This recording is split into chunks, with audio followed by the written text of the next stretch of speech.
कुछ लोग जिनको कि किसानी का आड़ दे करके बिठा रखा है, जिनको कि मतलब ये समझ लो कि भारतीय जनता पार्टी की IT सेल, जिनको कि तनख्वाह दी जा रही है, वो वहाँ आप किसान बनकर बैठ गए हैं। जब नोटबंदी होते हैं तो वो गरीब बनकर बैठ जाते हैं, जब GST लागू होती है वो व्यापारी बनकर बैठ जाते हैं। तो चेहरे वही हैं, सिर्फ उनका प्रोफेशन बदलता रहता है और कुछ नहीं है। दूसरी बात ये है भाई साहब कि वहाँ कितनी संख्या में लोग बैठे हैं, कोई अंदाजा आपको होगा? 10, 20, 50, 100, 500, 1000। एक इस बॉर्डर पर मेरे ख्याल 50,000 की संख्या है। सिंघू बॉर्डर, चिल्ला बॉर्डर, अब राजस्थान का बॉर्डर भी सील होने वाला। तो संख्या बल अपने आप बता देता कि कौन सा कानून सही है, कौन सा कानून गलत है।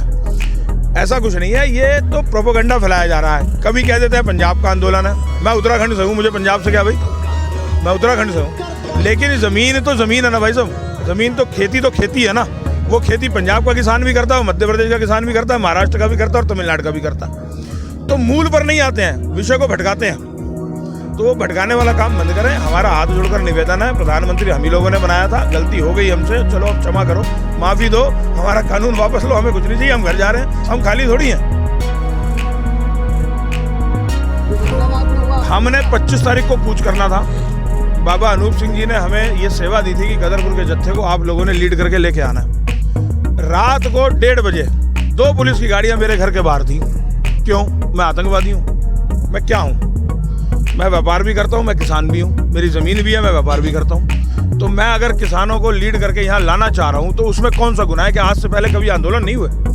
आंदोलनों पर ये एक जो जबरदस्ती उस आंदोलन को दबाने का प्रयास किया जा रहा है। क्या इस देश में लोकतंत्र एक ही पार्टी के लिए?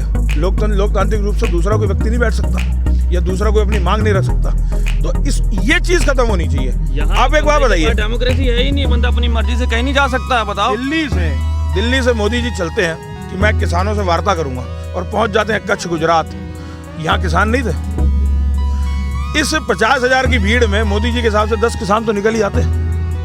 अगर 49,990 खालिस्तानी, आतंकवादी, माओवादी, नक्सली, जो वो कहना चाहे, पाकिस्तानी, जो वो कहना चाहे, वो हैं, तो 10 तो किसान निकल ही आते।